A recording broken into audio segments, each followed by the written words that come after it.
Programmers are not lone wolves, despite sometimes an odd reputation. But at the same time, we all need our space when we're programming. We don't want people constantly barging in and playing around with it. And so to deal with this, we have procedures and functions. A procedure is a one-way stream of data. You put something into the procedure, you don't get anything in return. And a function, you can send data and you get something returned. So the idea is that we can work together but independently. Now, variables are local scope within a functional procedure. This is very important, and we'll talk about this in a second. So have a look at this. What will happen when it runs?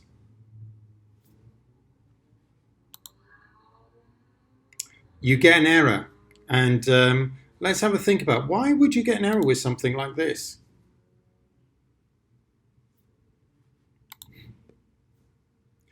It is because it's local scope, which means that variables declared inside the procedure only work inside the procedure.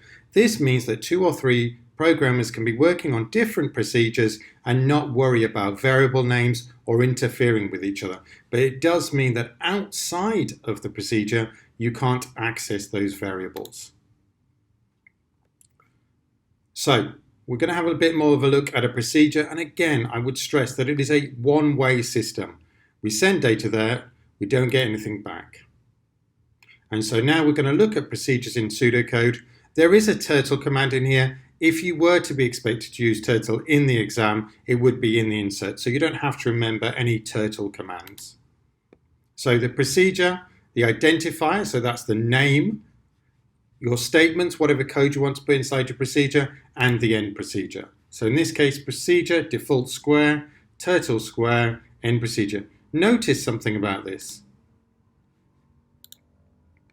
Is anything actually passed across?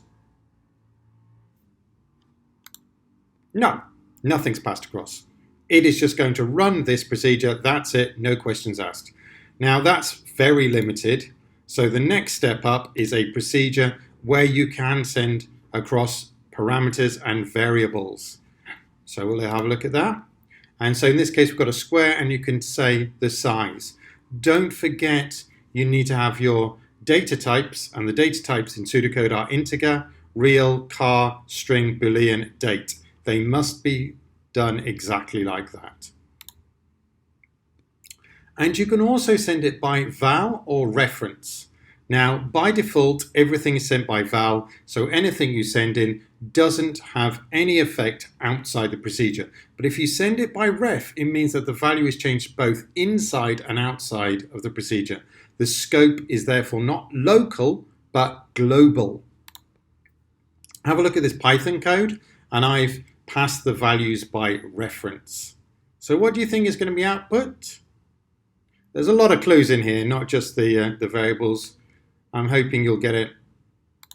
That's right. It literally swaps them over x2 and y30. There is an easier way to do it, but I wanted to show you the closest possible to the pseudocode.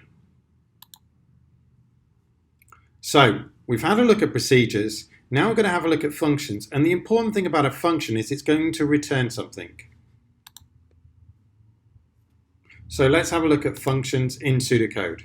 It looks a bit longer, but basically it's the same. You've got the name, you've got the parameters, the data type, but also now you have what it returns and just the data type of what it returns. Again, you have your statements, and finally you have end function.